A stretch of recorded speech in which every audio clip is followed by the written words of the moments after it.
Hi there, welcome to BrowserHow. In this tutorial, I'm going to show you how to clear the browser data in Chrome app on iPhone.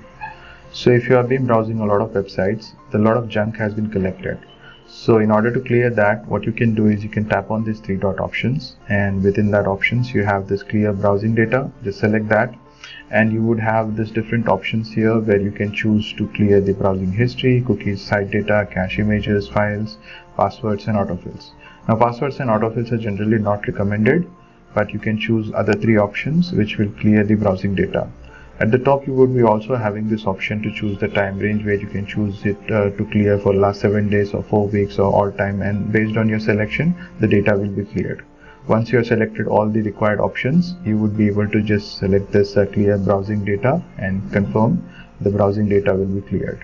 So in this way you can clear the browsing data in Chrome app. That's it. Please hit the like button if you find this video helpful and subscribe if you haven't already. Thank you for watching. Cheers.